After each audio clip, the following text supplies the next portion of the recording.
Jikalau si salik kepingin ingin memandang wujud Allah itu dengan tidak hanya dengan ainul basirah, bahkan dengan ainul basariyah mata dohir ini, masuklah ke alam akhirat.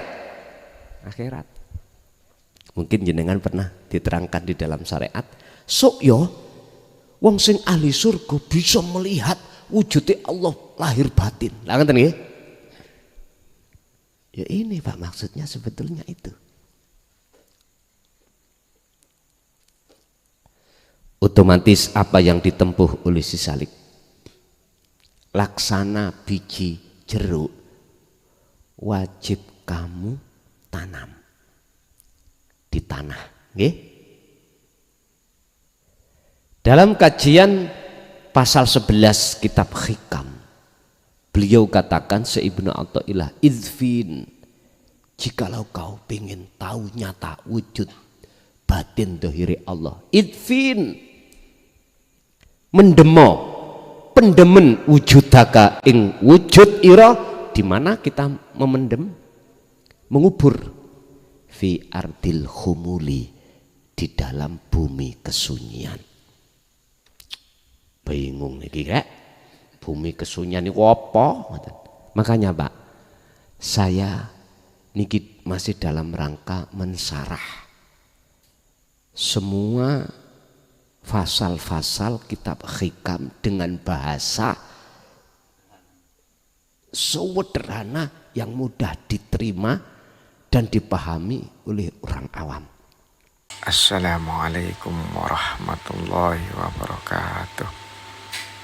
Saudara-saudaraku yang dirahmati Allah Subhanahu wa ta'ala, semoga tayangan ini bisa membawa manfaat dan menambah keimanan kita di sisi Allah Subhanahu wa ta'ala.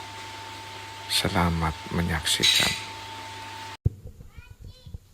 Assalamualaikum warahmatullahi wabarakatuh. Sebelumnya perkenalkan, nama saya Hairul Amin, alamat dari Jember. Yang saya tanyakan pertama, pengalaman saya dalam berzikir sirrul asrar.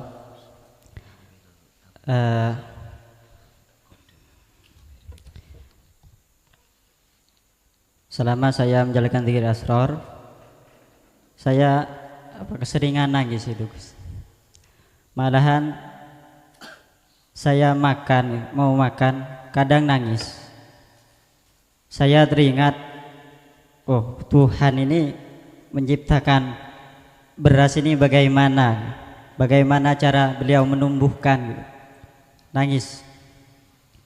Dan saya belajar tentang cara kerja tubuh, bagaimana cara kerja otak, jantung dan seluruh yang ada di tubuh. Di situ saya nangis. Ternyata tidak ada yang setia melayani 24 jam selain hidup. Yang pertanyaan pertama, kenapa keseringan nangis itu? Kedua, Gus pernah menjelaskan di dalam sebuah kajian yang menerangkan tentang Allah dohir, Allah batin, yang diibaratkan seperti biji kacang, yang mana sebelum biji kacang ditanam, di situ ada hidup. Terus pohon daripada biji kacang tersebut ialah kenyataan daripada urip yang ada di biji kacang tersebut. Terus saya menangkap dan saya menyimpulkan apakah benar bahwasanya jika pohon tersebut adalah wujud nyata daripada urip yang tidak bisa dilihat oleh mata dohir, berarti alam semesta semua ini berarti tajalli atau wujud nyatanya Allah. Apakah benar? Terus untuk memudahkan saya menancapkan rasa di dalam hati, saya melihat apapun yang berwujud dohir ini adalah tajalli nyata daripada Allah. Apakah boleh bagi seorang salik menanamkan keyakinan seperti itu, bahwasanya yang wujud dohir ini adalah nyata, bukan nyatanya yang dohir tapi nyatanya hidup, begitu. Mungkin cukup sekian pertanyaan dari saya. Assalamualaikum warahmatullahi wabarakatuh. Waalaikumsalam warahmatullahi wabarakatuh. Terkait masalah keseringan nangis, itu juga diterangkan di dalam kitab Hikam, kalau nggak salah pasal 131. Ketika si salik sudah merasa bahwasanya dirinya sesering dolim pada Allah dengan bentuk lalai, tidak tahu yang melayani itu Allah, terus dia sudah sadar yang melayani itu Allah yang sering dia lupakan, itu otomatis. Sebab itu proses perjalanan si salik otomatis. Nek wong Jawa dulu ngarani ati wis gembuk, mana hati yang sudah apa ya, lunak. Gembuk bahasa Maduranya apa? Lembut. Lembut. Sehingga ketika melihat apa di sekitarnya, apakah makan ataukah apa, meneteskan air mata. Itu salah satu proses perjalanan si salik. Tapi beda setelah statusnya menjadi salik, terus dia itu sudah dikatakan bertemu Allah, niki wasil namanya, bukan salik lagi, namanya pindah. Namanya wasil, wasilun atau arifun, orang-orang yang sudah makrifat pada Allah. Untuk memberikan tanda apakah hati jenengan sudah masuk di dalam zona wasil, itu bagaimana? Masuk dalam keterangan pertanyaan kedua tadi terkait bahwasanya Allah itu ya dohir, Allah ya batin, yang saya kiaskan sebuah biji.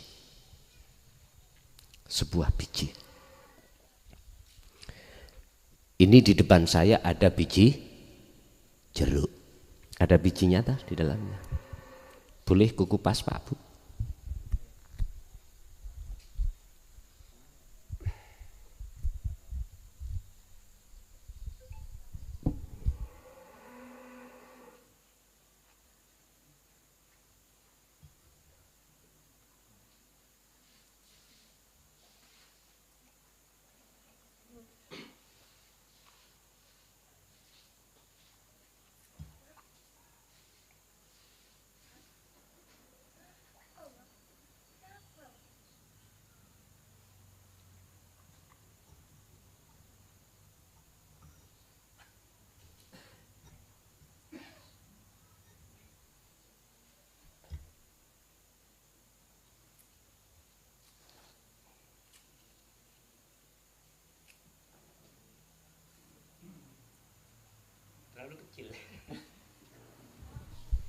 Ini biji jeruk Pak. Kalau kita memandang hidup dengan mata dohir, jelas nggak kelihatan.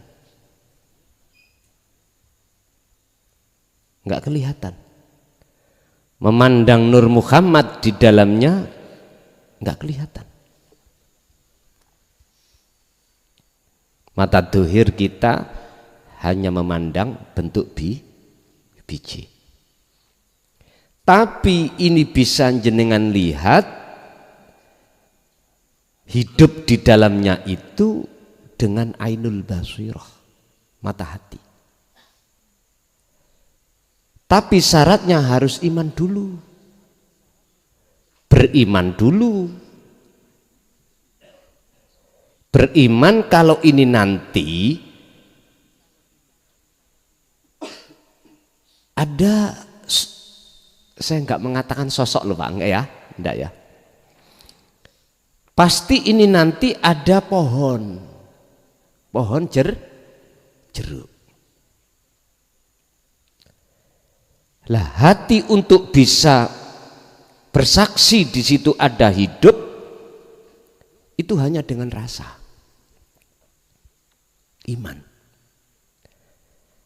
Jenengan memandang Allah di dunia ini, alam dunia ini loh Pak ya, karena ini masih menjadi alam dunia sampean kali kula, nggak akan bisa melihat wujudnya Allah karena memandang dengan mata dohir.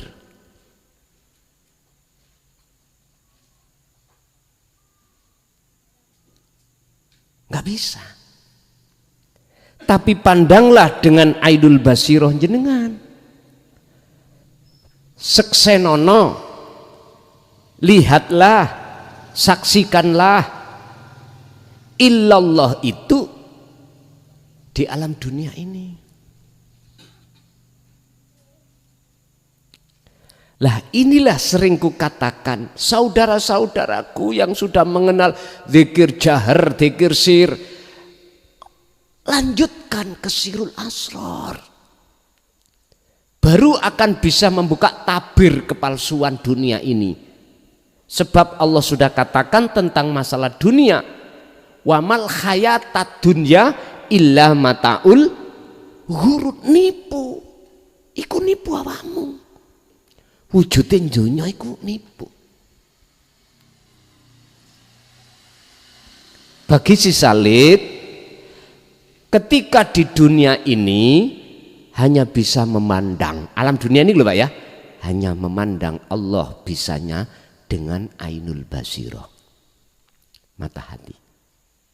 Jikalau si salib ingin memandang wujud Allah itu dengan tidak hanya dengan ainul basirah, bahkan dengan ainul basariyah, mata dohir ini, masuklah ke alam akhirat. Mungkin jenengan pernah diterangkan di dalam syariat, sok yo wong sing ahli surga bisa melihat wujudnya Allah lahir batin. Lah ngoten nggih? Ya ini Pak, maksudnya sebetulnya itu. Otomatis apa yang ditempuh oleh si salib, laksana biji jeruk wajib kamu tanam di tanah, nggih? Dalam kajian pasal 11 kitab Hikam, beliau katakan Ibnu Athaillah, idfin, jikalau kau ingin tahu nyata wujud batin dohiri Allah, idfin, mendemo, pendemen wujudaka ing wujud ira, di mana kita memendem, mengubur, fi ardil khumuli, di dalam bumi kesunyian. Bingung nih kek, bumi kesunyian ini apa?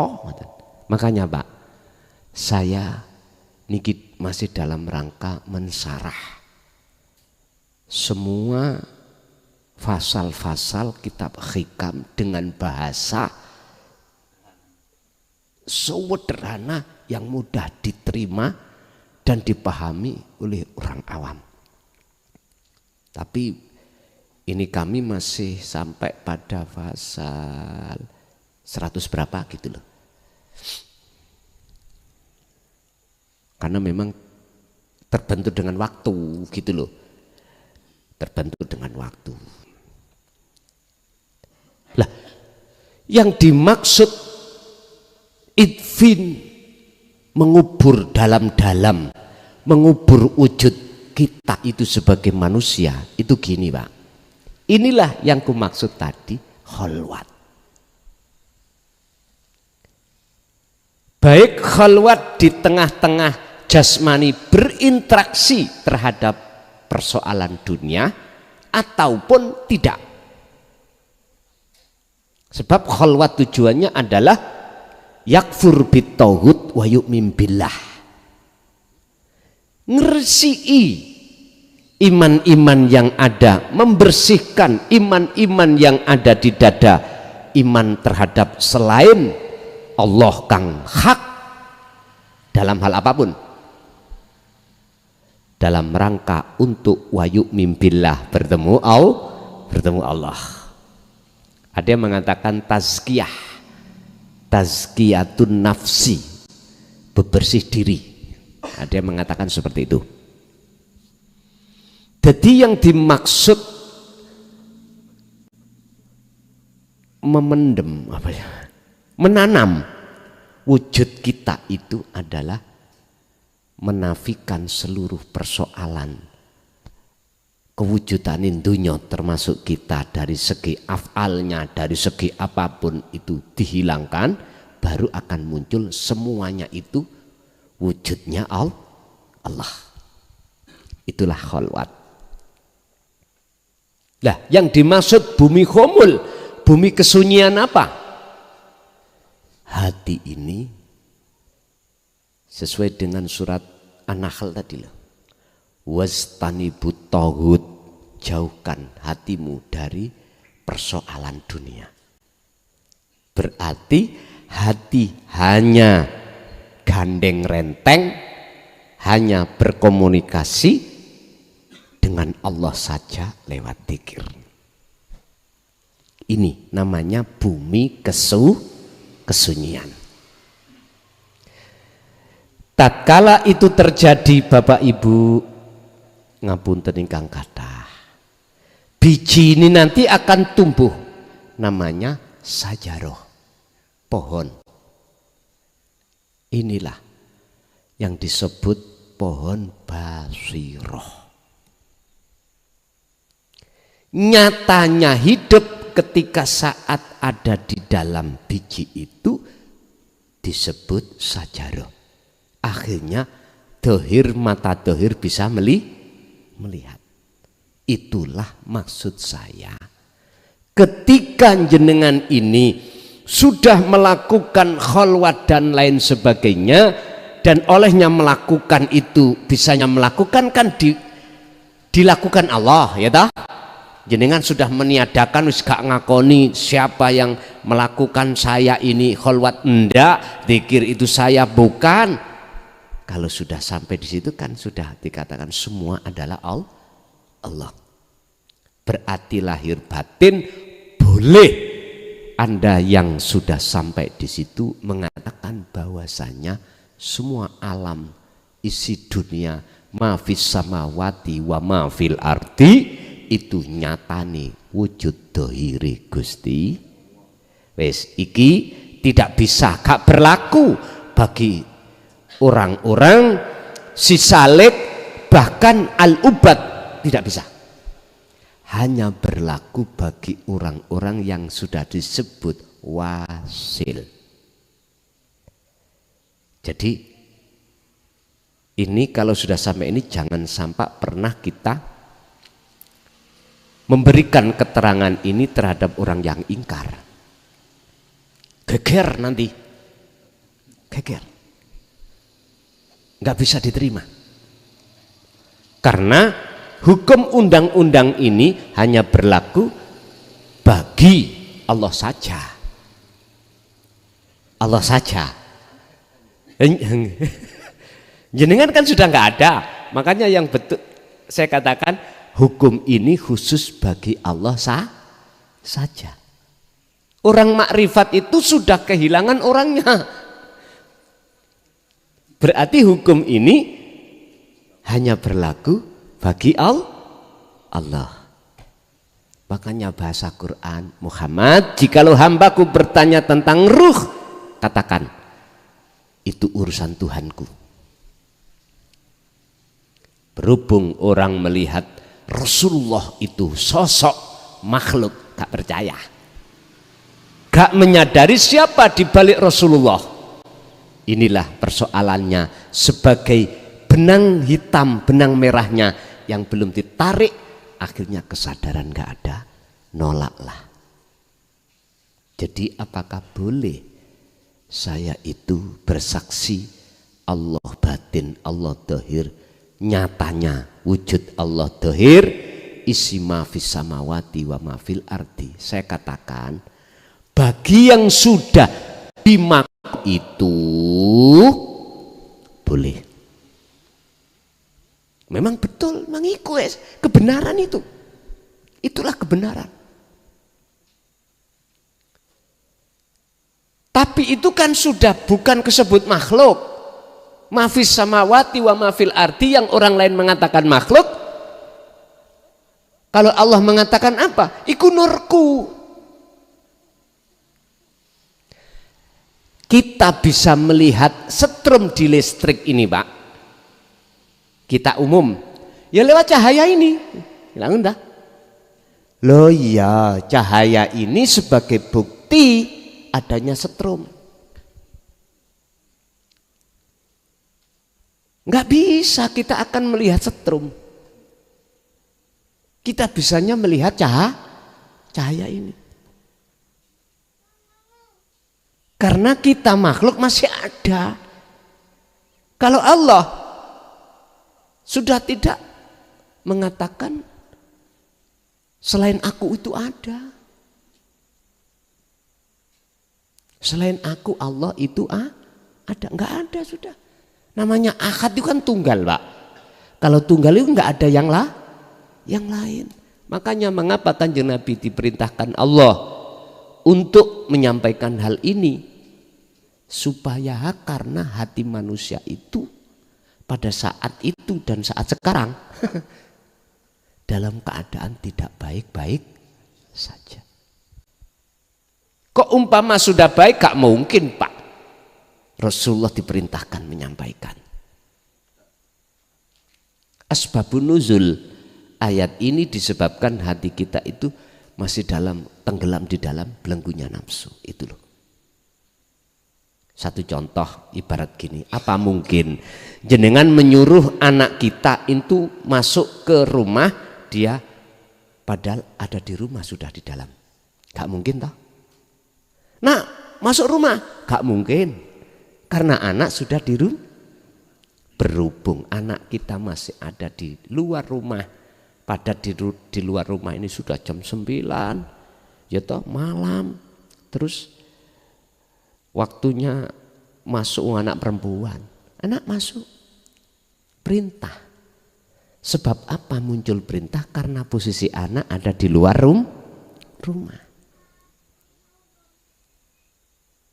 Mengapa kita sebagai takmir kok yang meresiki masjid? Karena masjidnya kotor. Kalau nggak kotor nggak mungkin bersihkan. Allah juga begitu terhadap kita. Oleh karena hati kita ditengarai terlalu banyak kotoran dalam hati, fi qulubihim maradum, banyak kotoran, maka Allah mengutus utusannya untuk membawa tauhid ini supaya bersih hati sampean. Niki yang amanu, yang beriman akhirnya bisa nerima. Yang tidak amanu, kafaru, beda. Jadi tolong, wajib sholat 5 waktu iku kanggo wong Islam. Wong kafir wajib mboten? Mboten. Oke. Jadi jenengan hukum mengatakan bahwasanya nyatane Allah dohir dan batin iku kanggo orang yang di situ. Yang belum masuk di situ tidak berlaku. Makanya saya katakan, apakah sama orang yang matanya tidak buta ketika berjalan dengan orang yang buta? Sama mboten? Enggak sama. Orang yang buta berjalan terus di depannya itu ada tembok, nabrak. maklum Pak, karena tidak tahu. Maklumi aja. Jangan malah dijungkrak no. Tuntun dia jalan yang benar. Tuntun. Pak D, tak tuntun Pak D. Ini jalannya. Kewajiban panjenengan yang matanya tidak buta menuntun. Letak perbedaannya jelas Pak. Yang buta mesti gelap, yang tidak buta enggak gelap. Yang buta tidak akan pernah tahu membedakan mana yang hak dan batil, mana jalan dan mana jurang, enggak bisa. Tapi yang tidak buta bisa. Paham nggih? Lah iku sampean nyampe no YouTube malahan. Ini kan ilmu. Atas dasar pertanyaan. Lah barangkali jenengan pas buka kok ingkar, ya terserah, itu bukan urusanku. Wong urusan saya itu hanya pada saudaraku. Saudaraku bertanya, tak jawab, biar mudah dan tidak miskil hatinya. Inilah kewajiban satu jawaban disebabkan ada pertanyaan. Mekaten. Lanjut.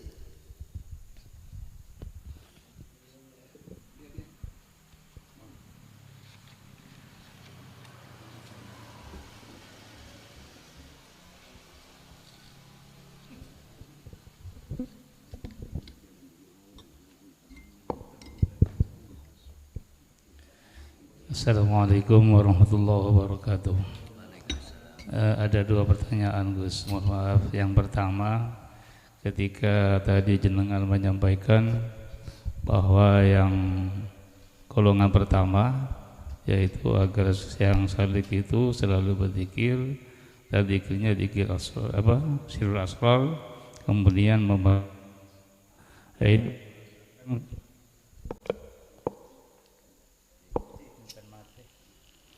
merasakan kehadiran Allah. Bagaimana hubungannya dengan wa nahnu aqrabu ilaihi bahwa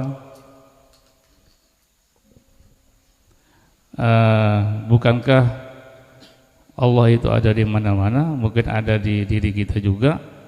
Kenapa harus dirasakan hadirnya? Bukankah itu adalah yang pertama. Yang kedua, zikir adalah ingat Allah.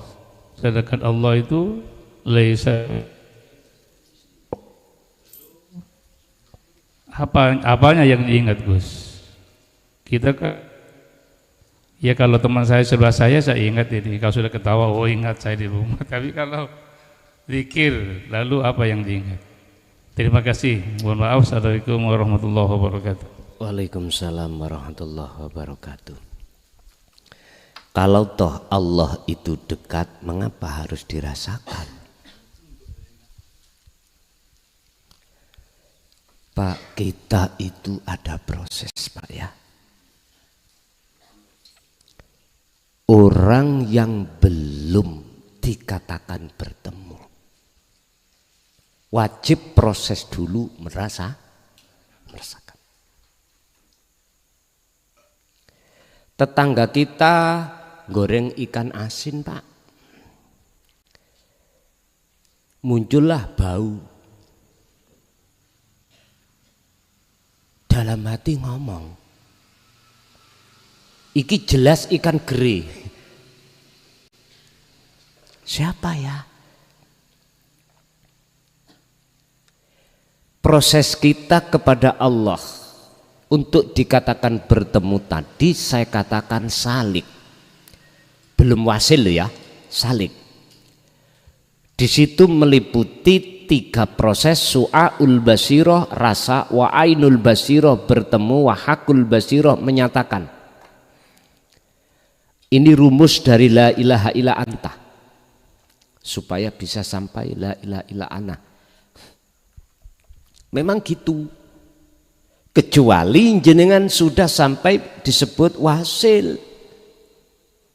Bagaimana mungkin kita yang asalnya ingin ke loteng, kita kan masih butuh tangga. Kita yang sudah ke loteng, tangga masih bermanfaat bagi jenengan? Enggak toh? Enggak. Karena posisi kita sudah di loteng. Lah tangga ini wajib bagi kita, wasilah ini wajib bagi kita yang belum ketemu. Dan semuanya prosesnya di situ.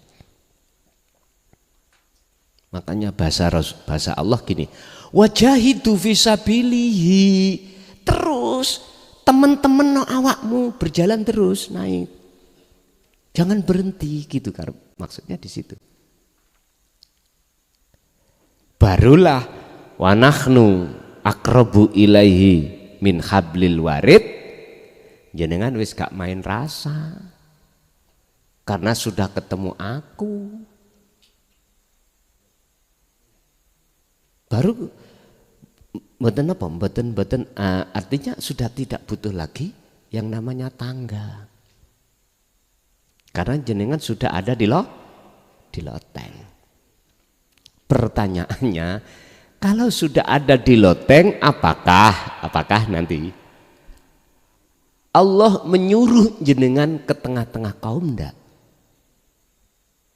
Isinya kaum ku anfusakum wa ahlikum naro. Apakah istri, anak,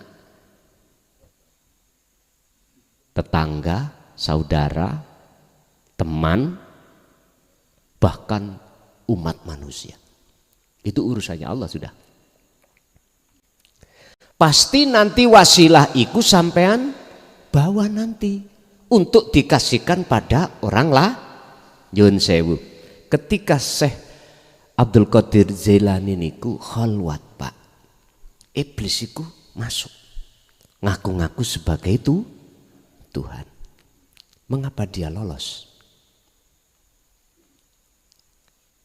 Tahu jawabannya? Buka di dalam kitab Sirul Asrar. Asbabun nuzul Sirul Asrar itu karena beliau saat posisi seperti itu menduduki zikir tersebut. Akhirnya aman, nggak akan terpengaruh dengan apapun dan siapapun, karena apapun dan siapapun sudah Allah fanakan. Kan duduknya ada di Hakul Basirah, menyatakan ingsun, nggak bisa sudah. Akhirnya muncullah beliau itu inisiatif untuk menulis kitab namanya Sirul Asrar. Semua para kekasih Allah itu di situ Pak. Apakah para nabi, para rasul, para aulia, semuanya itu ada di situ prosesnya semuanya. Bapak Ibu hadirin rahimakumullah. Jadi yang ditanyakan Bapak tadi hanya berlaku pada kita yang masih salik. Berlakunya tangga itu bagi kita yang masih dalam proses perjalanan. Kalau sudah nyampe, udah. Pon satu. Nomor 2 tentang masalah dzikir, mengingat Allah. Mengapa harus Allah diingat? Yang diingatiku apanya? Nah, sebetulnya itu tidak jauh berbeda dengan pertanyaan pertama. Hukumnya si salik dengan wasil itu tidak sama. Enggak sama. Mengapa saya harus urai ini? Karena ini ilmu. Maksudnya supaya apa? Supaya kita salik ketika suluk itu mboten bingung. Tidak kebingungan ketika saat suluk Allah buka pintu kasabnya, jenengan nggak akan bingung. Oh, berarti perjalananku masih di sini, itu Pak. Karena masa sekarang itu masa FM, bukan AM. Nek dulu AM gemberadak, sekarang FM sudah jelas semuanya. Apa yang diingat? Wong sing diingat iku ingsun dhewe. Ya gak butuh dikir, Pak. Ada bahasanya, ada yang mengatakan menang atau uskut diam. Sukut diam. Diamnya itu dikir sebetulnya itu. Ada pembahasan, ada golongan orang yang dikir tapi lupa.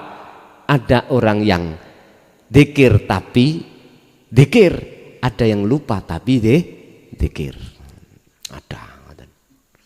Ada orang lupa, nemen lupa nih. Ada 4 golongan itu dijelaskan di dalam hikam insyaallah kalau nggak salah gitu. Nggih, lanjut.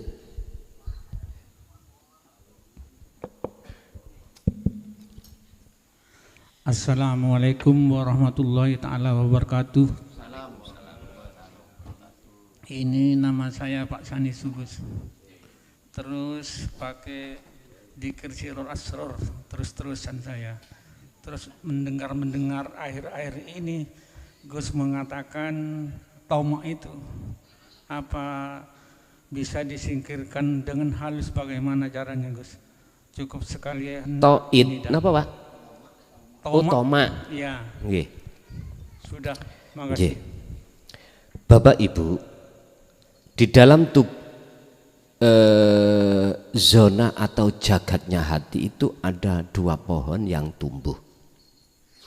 Satu namanya pohon basariyah, hadis sajaratul basariyah. Iku pohon yang memang tumbuh di dalam hati kita. Jikalau pohon itu subur, dia akan berbuah. Buahnya itu sifat yang Allah celah, termasuk tomak tadi. Termasuk tomak. Lah, bagaimana caranya untuk menghilangkan tomak di situ? Ada 2 cara. Pertama, buahnya kita putei, kita buang. Tapi pohonnya kita biarkan. Tumbuh lagi enggak? Pasti. Ada cara yang kedua yang menurut kami ekstrim. Ekstrim. Dan menurut kami wajib. Wajib. Dasarnya makalah dalam hikam pasal 11 tadi. Harus sampean bedol. Pohon itu harus dipedol sekalian oyotnya, apa namanya itu? Ramok. Sama akar-akarnya. Udahlah, nggak mungkin nanti akan berbuah lagi. Nanti dengan sendirinya pohon buahnya nanti walaupun tidak kita petik bosok sendiri. Garing-garing mati. Terus caranya bagaimana?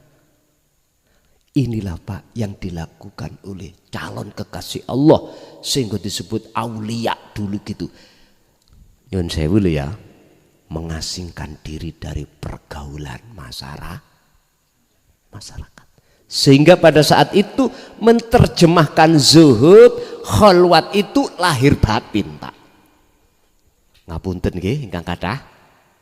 Saya tidak mengarahkan sampean untuk meninggalkan istri, anak, harta benda ndak.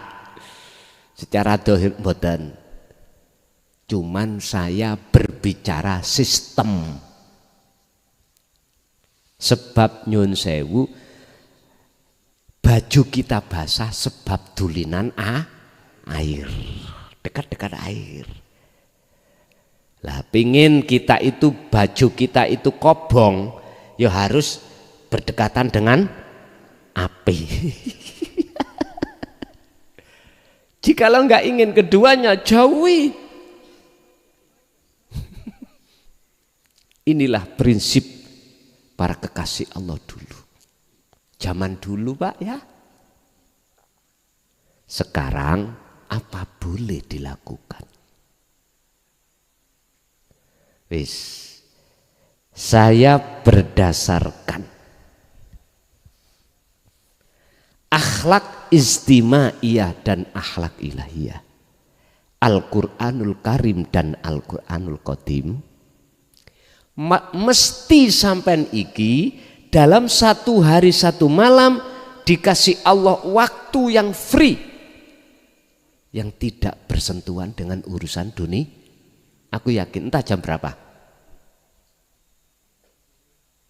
Wa minal laili fasjud lahu fasabbihu lailan tawilan. Ini surat Al-Insan 26. Waktu yang senggang, sudah enggak campur dengan istri, anak, kerjaan. Entah jam berapa ini. Kalau bahasa Quran tadi wa minal lail, berarti malam. Sebab umumnya orang itu dulu ya, kalau malam itu mesti tidur enggak kerja. Kalau sekarang beda, zamannya berbeda. Berarti waktu senggang. Tidak melihat malam, tidak melihat siang. Gunakan hati sampean secara fisik sampean menghadap Allah. Otomatis harus di kamar. Bikin kamar sendiri. Dan di situ apa yang harus kita lakukan? Setiap napas keluar masuk hanya satu yang jenengan lakukan, zikir. Itu aja, nggak ada yang lain. Zikir yang bisa melipat alam dunia jarak dengan alam akhirat. Sakedip. Caranya apa? Bidayahnya harus benar. Bidayah itu awal suluk. Lepas langsung keakuan diri yang suluk, yang dzikir sebagai hamba, lepas. Pun. Pasti kalau bidayahnya benar, nihayah, akhir tujuan mesti benar. Artinya mesti ketemu Allah. Hilanglah namanya tomat. Bukan tomat Pak, penyakit buahnya itu nyerandul. Kata anak TK, balonku ada 5, rupa-rupa warnanya. Ada 5 ya. Warna-warni, ono ria, ono takabur, ono hasud, ono ada tomat, macam-macam. Niku nek arek cilik gampang, sang wedom bledosno. Dijojoi mesti bledos. Walaupun lagu itu pendidikan sebetulnya itu. Kalau mau menerjemahkan. Jadi gitu Pak. Jadi boleh sampean nggak usah sampean tebang ben hilangkan seakar-akarnya dipeteki bendawina ini. Tapi mesti nasi muncul.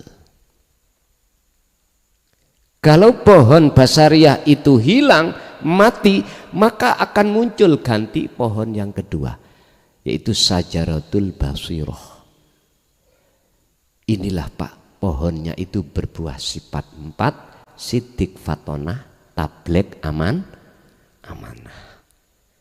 Jadi sifat yang tercela tadi Allah hilangkan, diganti Allah sifat-sifatnya Allah, yaitu aku. Maksudnya itu aku. Tentang aku tetap pengertian ilmu itu Rasulullah sampaikan. Dasare Al-Anbiya 25. Wa ma arsalna min qablika Muhammad. Aku tidak pernah mengutus utusanku sebelummu, termasuk dirimu. Wajib ngemban dan menyampaikan maksud tauhid la ilaha illa ana, supaya umat ini fa'budun, olehnya menyembah kepadaku itu benar. Gitu Pak. Oke. Masih ada? Assalamualaikum warahmatullahi wabarakatuh. Perkenalkan Gus, nama saya Didik Marsudi, MA, Madura asli. Gitu Gus. Jadi MA ini Madura asli Gus, bukan Mahkamah Agung Gus. Nggih, monggo. Mohon maaf Gus, saya mohon jawaban dari Gus Muhlason. Pertanyaan saya nomor 1 yaitu tentang bertemu dengan Allah. Orang-orang dulu mengatakan, baik sekarang masih ada Gus, termasuk para pewejang-pewejang yang mengajarkan seperti itu, katanya untuk bertemu Allah itu harus masuk ke gua-gua, ke gunung-gunung atau ke laut. Ya, sedangkan di situ ada sebuah riwayat bahwasanya orang yang bertemu Allah itu mencari Allah, kalau sudah ketemu kamu salah mencari saya. Saya itu adanya di orang meninggal, orang kesusahan, itu katanya Gus, seperti itu. Kok bisa ada yang mengatakan harus ke gunung baru kita ketemu Allah. Yang kedua Gus, masalah tentang alam dan isinya juga langit dan semuanya ini untuk Muhammad, karena berdasarkan laulaka ma khalaqtul asya. Jadi apa yang aku ciptakan di alam dunia ini hanya untukmu Muhammad, gitu Gus. Bagaimana itu penjabarannya Gus? Mohon penjabaran dari Gus. Tak lupa sebelumnya kami mohon maaf yang sebesar-besarnya. Wassalamualaikum warahmatullahi wabarakatuh. Waalaikumsalam warahmatullahi wabarakatuh. Bahasa-bahasa para masyayikh yang pada saat di zamannya itu AM memang gitu. Apa terjemahnya gunung? Terjemahnya goa adalah kesunyian. Padahal maksudnya sunyikanlah hatimu dari selain Allah. Cahaya dunia harus disingkirkan. Yang isinya cahaya dunia itu disebut hubbus syahwah. Hub, cintanya hati, asyahwah, terhadap apa yang disukai hawa nafsu. Apa yang disukai hawa nafsu? Ada 3. Wa zuyyina linnasi hubbus syahwah minan nisa wal banin wal qanatiril muqantarah. Bini, garwa, suami istri, anak, harta benda. Itu maksudnya disunyikan dari hati. Caranya harus berzikir, hanya dengan cara ini aja. Berzikir pada Allah. Nanti dengan sendirinya hub, cintanya hati kita terhadap makhluk ini Allah akan lenyapkan. Allah yang melenyapkan ini. Makanya kalau kamu sudah masuk ke gua-gua, sudah ketemu, untuk menemui aku saya ada di orang susah ya, orang gini. Itu bahasanya otomatis. Kalau keakuan makhluk di dalam hati panjenengan iku sudah fana, hakul basiroh yang dinyatakan keakuan ingsun al, itu maksudnya. Mengapa beliau tidak menyampaikan seperti itu? Karena AM. Dimaklumi loh nggih. Tapi maksudnya sama. Sama. Makanya baik di dalam surah Toha ayat 14 atau Al-Anbiya ayat 25 menjelaskan tentang aku Allah, mana dijabarkan? Enggak. Saya buka, mohon maaf Pak, sarah tafsir mulai dari tafsir Jalalain, Munir, Ibnu Katsir. Ngapunten Kang Kata. Sing kula inginkan gak ketemu. Ternyata ketemu di dalam gua hati jenengan piyambak. Hati. Pun, itu pertama. Kedua tentang alam untuk Nabi Muhammad, untuk Muhammad. Siapa sih Muhammad itu yang dimaksud? Ini Allah jelaskan di dalam surah Al-Kahfi ayat 110 juga. Allah menyuruh Rasulullah mengatakan apa yang didhawuhkan Allah. Kul, katakan Muhammad. Ini kan perkataan Allah. Ini perkataan Allah yang Allah menyuruh kanjeng Nabi untuk mengatakan. Mana yang dikatakan Rasulullah? Innama ana basarum mithlukum. Aku iki, kata baginda Rasul, sesungguhnya saya ini sama dengan kamu manusia.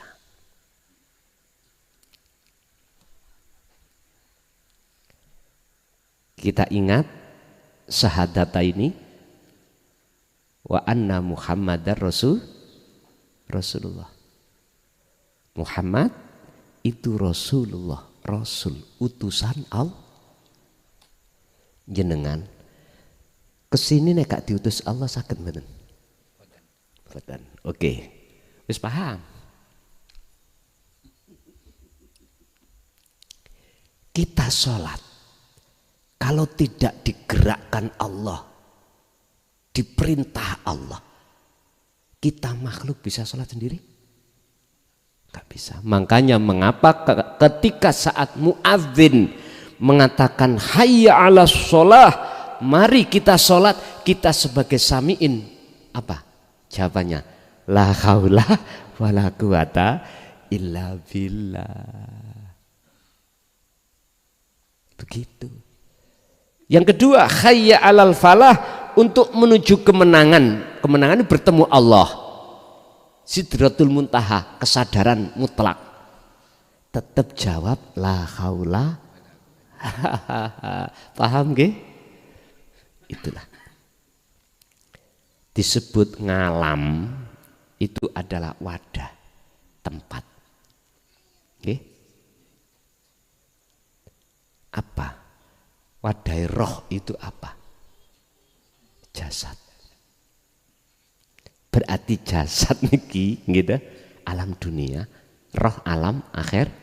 Tapi mengapa banyak manusia roh itu ikut nang alami alam jas? Makanya Allah katakan wa anibu ila rabbikum wa aslimu lahu min qabli ayatiyakumul adzab. Sebelum rohmu tak cabut, kata Allah, lekas kembali yo kepadaku. Jikalau tidak ini kau lakukan, summatun sorun, aku tidak akan menolong. Baliyo dewi, yo kesasar-sasar Pak. Paham ya? Lah dulu aku ngutus utusaku Muhammad Rasulullah, kamu cuekin. Ajarannya disampaikan ketika hal itu kau cuekin, ya terserah awakmu. Makanya saya katakan innal ladzina kafaru sawaun alaihim a'anzartahum am lam tundirhum layu. Sebab kau tetap bersikukuh tidak percaya terhadap Muhammad atas ajaran itu betul-betul dari aku, khatamallahu ala qulubihim, dikunci sudah di barzah wis. Naudzubillah. Jadi yang dimaksud Muhammad itu tadi jenengan sakit jawab sendiri dah, seluruh makhluk hakikate itu adalah Allah yang mengutus. Lah ngaten nggih? Nah, sekarang tinggal satu langkah. Tadi syahadata ini, sekarang syahadat tunggal. Piye? Ya mlebu nang akad. Nanti kalau sudah hanya aku Allah dalam hati jenengan, ya sudah, nggak ada yang lain, sudah. Siapa ruh, siapa Allah, siapa makhluk, siapa kholik akan faham. Cuman bahasa hikam itu mengatakan gini, la ibsorun wa mubsorun wa basorun. Nama-nama semuanya itu hilang. Nah, terus namanya apa? Wis diem ben. Akhirnya Quran sih tetap ngunggah innani anallah la ilaha illa ana. Oleh sebab itu fa'budni, sembahan aku. Wa aqimis shalah, tegakkanlah shalah lidzikri, semata-mata untuk ingat aku. Aku lho Pak niku. Makanya dalam hadits qudsi, janganlah, Allah berfirman, janganlah kau sembah namaku, sifat zatku, tapi sembahlah aku. Nggih, tasik wonten, masih ada?